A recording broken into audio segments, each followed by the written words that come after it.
Mga master, okay lang bang? Huwag niyong skip ang mga ads sa aking mga video kung okay lang mga master. Salamat sa solid na suporta po. Yon, what's up mga masters? Nandito na naman tayo sa panibagong araw, panibagong kabanata na naman ang pagsasama-samahan natin ngayon guys.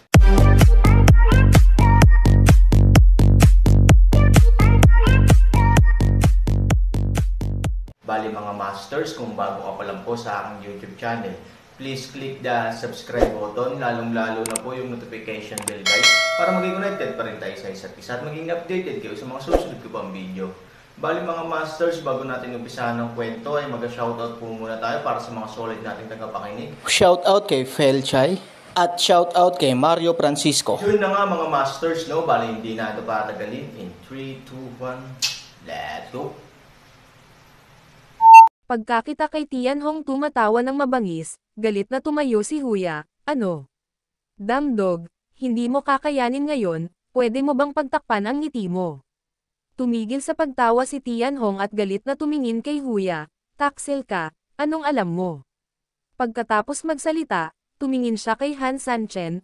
Han Sanchen, sa tingin mo nanalo ka talaga? Nang hindi naghihintay na sumagot si Han Sanchen, biglang gumalaw ang mga tagahanga sa lupa ng walang hangin. Pagkatapos, ang mga tagahanga ay nagtipon muli at muling hinubog ang kanilang mga sarili sa isang napakalaking clay figure sa isang iglap. Bagaman hindi kasing dami ng 42, ang kanilang mga katawan ay 12-dosenang beses na mas malaki kaysa sa alinman sa mga nauna. Pag nakatayo sa harap ni Han Sanchen, parang higanti. Ang taas lamang ay higit sa 10 metro ang taas. 42 sundalo, walang kamatayan. Galit na sigaw ni Tianhong. Tenggal. Hindi alam ng clay figure kung na-inspire siya dito o nagalit dahil sinira ni Han Sanchen ang 42 sundalo, may ligaw na dagandong, bigla niyang inatake si Han Sanchen. Ang pagtataas lamang ng kanyang malaking paa ay halos may tago na sa langit ang Han Sanchen, at ang isang malakas na suntok ay maaaring umatake sa Han Sanchen na parang kalahating burol. Kakaiwas lang ni Han Sanchen sa paa, pero akmang aatake na siya ng isang malaking suntok, sa pagmamadali, tanging pangupalakol na lamang ang kanyang magagamit upang harangin ito. Boom! Ngunit kahit na ganoon, ang sobrang lakas ng impact ay nagpagalaw pa rin kay Han Sanchen ng ilang metro sa gilid gamit ang kanyang palakol, hanggang sa sinamantala ni Han Sanchen ang momentum para mag-take off ay bahagya niyang naiwasan ang mabigat na suntok ng kalaban. Ang excitement na kakabangon lang ni Huya ay biglang bumaba sa freezing point, napabuntong hininga na lamang siya at pilit na huwag istorbohin ang tugon ni Han Sanchen sa kalaban. Isang bagay na kawili-wili. Malamig na ngumiti si Han Sanchen at pinunasan ang dugo sa gilid ng bibig niya dulot ng pagkagulat. Naglalaro lang sayo. Nang matapos siyang magsalita, tumayo si Han Sanchen at ginamit ang palakol ni Pango para mabangis na umatake. Ilang sandali pa ay nag-aaway na naman ang magkabilang panig. Ang clay figurine ay may pisikal na kalamangan, at habang mabilis at galit na galit pa rin ang mga galaw nito, tumataas ang lakas nito. At si Han Sanchen ay mayroon ding hindi mapigil ang kapangyarihan ng palakol ni Pango, kasama ng kanyang kakaibang figure, bilis at pag-atake. Matapos maglaban ng daan-daang round ang magkabilang panig, magkasabay na sumabog ang dalawang palad at taluktok, dahilan para umatras ang magkabilang panig matapos masabugan. Si Han Sanchen ay umatras ng halos 10 metro, ngunit ang higanteng clay figure ay umaatras ng kalahating hakbang. How about it? Han Sanchen, masaya ba? Malamig na tawa ni Tianhong. Mayroon kang ilang mga kasanayan, matagal ka nang nakikipaglaban sa aming 42 sundalo, at talagang maaari kang makipaglaban ng pabalik-balik, ngunit walang silbi. Ginagamit mo ang iyong sariling lakas bilang suporta, ngunit ang aming 42 sundalo ay hindi na kailangang gumamit ng kahit isang buhok. Maaari kang humawak ng isang kapat ng isang oras, ngunit maaari kang humawak ng 1 oras, 2 oras, o mas matagal pa. Maiisip ang tiwala sa sarili ni Tianhong, kahit na ngayon ay pantay-pantay na ang Han Sanchen sa 42 na sundalo, habang lumilipas ang panahon at nauubos ang kanyang pisikal na lakas at enerhiya, unti-unting bababa si Han Sanchen sa kalaunan. And by that time, yun din yung time na natalo si Han Sanchen. Nabalisa si Huya at nagmamadaling sinabi, "Pinuno, ang 42 sundalo ay suportado ng dugo at lakas ng demonyo, narito ang mga punto ng pagkain, na patuloy na makapagbibigay sa kanya ng mga pandagdag, kaya tila kaya niyang gawin ang lahat, kahit anong mangyari, mag-isip ka ng paraan para akitin siya. Matapos magsalita si Huya, may biglang dumating na spell mula kay Tianhong. Buti na lang at matagal na dito si Han Sanchen, at mas lalo pang gumaling si Huya pagkatapos magpahinga, kaya mabilis niyang naiwasan ang palihim na pag-atake ni Tianhong. Obviously, Huya, as a member of their former group, and what he knows the key point, and what he knows the key point, and what he knows the key point, atake ni Tianhong. Dahil gusto mo kaming akitin, akala mo ba tanga kami? I didn't say I will lead you out. Wala akong intensyon, let alone interest, kung gusto kitang patayin, magagawa ko dito.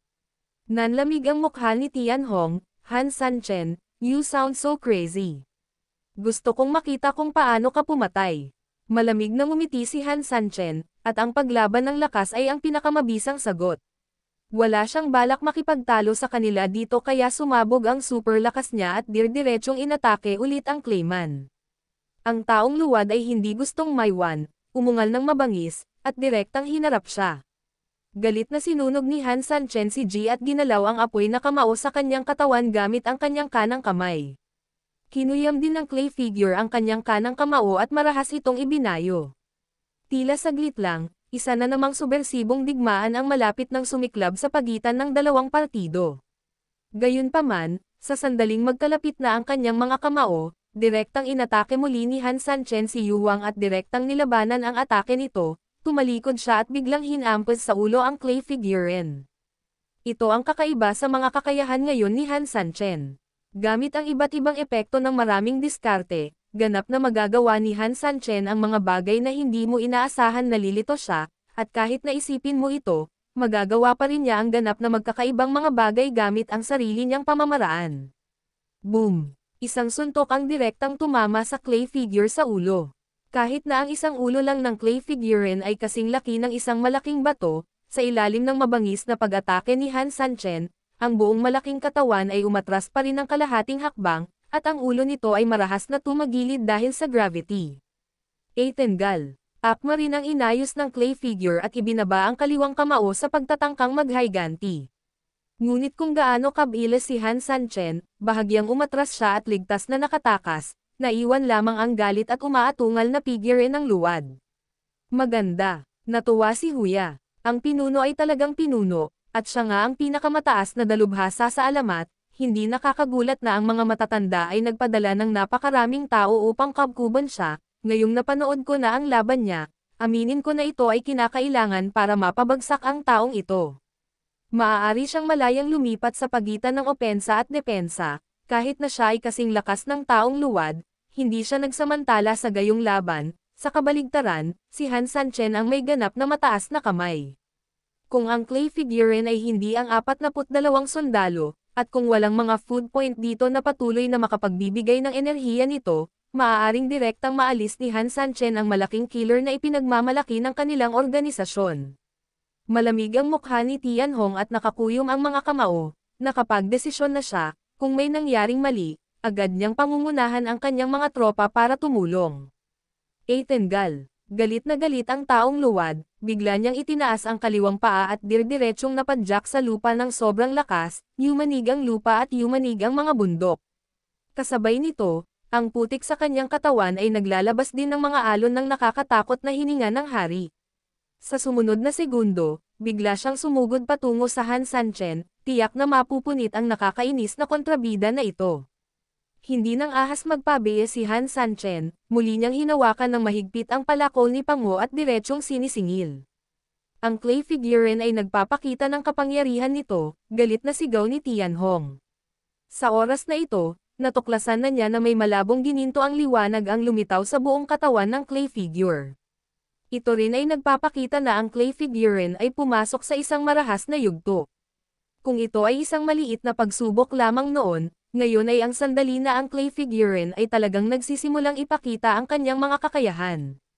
Tenggal. Sigurado, sa muling pagpasok ng clay figurine sa eksena sa pagkakataong ito, ang labanan kay Han Sanchen ay ganap na pumasok sa isang mabangis na yugto. Sa pagharap sa sobrang tusong pag-atake ni Han Sanchen, Talagang imposible para sa taong luwad na lumaban, ngunit ang taong luwad ay mayroon ding sariling mga hakbang. Niyugyug niya ang katawan niya at ininda lahat ng atake ni Han Sanchen. Sa oras na ito, nagulat din si Han Sanchen nang makitang kahit na ang clay figurine ay tila may isang maliit na layer ng gininto ang liwanag, ito ay talagang tila may napakalakas na defensive surface. Isang suntok ay hindi siya direktang napaatras tulad ng dati, at kahit ang hubog ng kanyang katawan ay hindi man lang naapektuhan. Tulad ng isang normal na tao, hindi lamang siya direktang kinuha ang pag-atake, ngunit kung minsan ay pinalad din. Hindi na pinsala ni Han Sanchen ang pag-atake, ngunit nabigla siya hanggang sa puntong namamanhid ang kanyang mga kamao. Sa ganoong sitwasyon, labis na hindi komportable si Han Sanchen. Bagamat tiyak na hindi mahirap para sa taong luwad na tamaan siya, ang problema ay kapag hindi epektibo ang kanyang pag-atake, mapipilitan lamang si Han Sanchen na umatras ng tuloy-tuloy. Total hindi magagarantiyahan ni Han Sanchen na hindi siya tatamaan. Biglang bumagsak ang sitwasyon. Alam na alam ni Han Sanchen na kung magpapatuloy siya ng ganito, tuluyan na siyang matatalo. Sa makatuwid, ang pinakamalaking problema sa ngayon ay dapat malutas. Ngunit kung paano basagin ang sitwasyon. Mabilis na umiikot ang utak ni Han Sanchen. Nanunood ng pag-urong ng Han Sanchen, hindi na niya kayang pigilan ngayon. Tuwang-tuwa si Tianhong. Han Sanchen, what's wrong? You're so fucking scared, fight, come fight. Damo, galit na sigaw niya, naglalabas ng emosyon. Sa tabi niya, ang isang grupo ng kanyang mga sundalo ay nagpakita ng labis na mapagmataas ng ngiti. Nakipaglaban sa 42 sundalo, wala ka. Mga kapatid, ipagpatuloy mo ang pagpapakita ng magandang palabas, kapag malapit na itong matapos, hehe, hulihin natin si Han Sanchen at ipadala sa kanya para makatanggap ng merito, kalokohan si Lola, wala siyang iba. Commander, kung tatapusin natin ang round of achievements na ito, baka lahat tayo ay makaakyat sa taas. Oo, ito ay isang mahusay na tagumpay. Isang grupo ng mga tao ang nagtatawanan, at ang ilan ay nagsimulang umasa sa mga magagandang pagkakataon sa hinaharap. Biglang, sa sandaling ito, hinawakan ni Han Sanchen ang panguaks, at pagkatapos ay marahang hinayla ang talam ng palakol sa kanyang braso. Kaagad, naputol ang kamay ni Han Sanchen na may hiwa, at nabasa ang dugo sa kahabaan ng sugat at binasa ang talam ng pango palakol sa kamay ni Han Sanchen. Anong ginagawa ng lalaking ito? Ano, binugbog ka bang tanga ng 42 sundalo? So, nandito ka ba para mag-self-mutilation para sa amin? Ang posibilidad na ito ay hindi maaaring alisin. Haha, wala naman, parang kung paano ka pumili kapag alam mong mamamatay ka, magpakamatay o papatayin, kahit papano may dignidad ang pagpapakamatay. Pagkakita sa mga kilos ni Han Sanchen at pakikinig sa mga talakayan ng grupo ni Tianhong, tumingin si Huya kay Han Sanchen nang may matinding pag-aalala. Hindi niya maintindihan ang ginagawa ng pinuno. Hindi na kailangan para dito. Pero pagtingin kay Han Sanchen, wala man lang emosyon sa mga oras na ito, at tinignan lang niya ng bahagya si Panguaks. Nang halos mapuno na ng dugo ang talam ng palakol ni Pango, ipinagpatuloy ni Han Sanchen ang kanyang umaataking tindig. Dalhin mo. Malamig ang mga mata ni Han Sanchen at seryoso ang ekspresyon. Tenggal, may absolute advantage na ang clay figurine, kaya nang makita si Han Sanchen sa ganoong poster, natural na lalo siyang nagalit. Agad siyang umungol at inatake ulit si Han Sanchen. Kaharap ang taong luwad na sumugod muli sa kanya, sa pagkakataong ito ay hindi na pinili ni Han Sanchen na sumuko tulad ng dati, na natili lang siyang walang laman, nakatitig sa open siba ng taong luwad na parang isang pares ng malalobo na mga mata. Damn, he's really looking for death, is he still there? Oo, what on earth is this guy thinking? Gusto ba niyang mamatay kasama ang clay figurine natin? He overestimates his capabilities, hindi man lang niya masira ang depensa ng clayman, gusto pa niyang magtipon ng isang suntok para makumplito ang mapang wasak na suntok. Hampasin mo ng itlog ang bato. Magpatawa. Sa harap ng mga panlilibak na ito, tama si Han Sanchen na umutot, at sa sandaling ito, dumating ang pagkakataon, halos nang lalapit na sa kanya ang higanteng kamao ng clay figurine, alam din ni Han Sanchen na oras na para kumilos siya. Kaya, kunin ang palakol at tipunin ang iyong lakas. Gamitin ang iyong katawan upang direktang labanan ang pag-atake ng kalaban, at sa parehong oras, ay ugoy ang palakol sa lahat ng iyong postura. Masasabi mong si Han Sanchen ay nakikipaglaban hanggang kamatayan sa kanyang kalaban. Ngunit sa mata ni Han Sanchen, tiyak na hindi ganito ang mga bagay. Hindi bababasa, kung ano ang pinaniniwalaan ni Han Sanchen sa kanyang puso ay ang pag-ikot ng labanan na ito ay isang bagay ng iyong kamatayan o aking kamatayan. Kung magtatagumpay ang plano ni Han Sanchen, halatang dudurugin ni Han Sanchen ang clay figurine. Siyempre, kung siya ay mabaygo at dumanas ng ganoong kabanggas na pag-atake mula sa taong luwad ng walang anumang mga hakbang sa pagtatanggol, kahit na si Han Sanchen ay may iba't ibang depensibong artifact sa kanya, natatakot ako na ito ay talagang mahirap na makayanan ang gayong napakalaking pag-atake. Sa panahong iyon, hindi na mabubugbog hanggang sa mamatay si Han Sanchen, ngunit kahit papaano ay malubha na siyang masaktan. Pero naniniwala si Han Sanchen na sulit ang ganyang sugal. Ito ang susi sa pagsira sa sitwasyon, at ito rin ang lubos na pagtitiwala ni Han Sanchen sa kanyang sariling lakas. Babalik man ito o magiging biro, ang susi ay nasa pag-ataking ito. Yun na nga mga masters, no? Bali panibagong kabanata na naman yung natapos natin ngayong gabi. Muli, maraming salamat po talaga sa walang sawang suporta po sa aking YouTube channel na talagang inaabangan nyo po ang bawat upload ko po. Bali mga masters, magkita-kita ulit po tayo bukas ng gabi at ngayon po ay magpapaalam po muna tayo. Bali mga masters, bye-bye!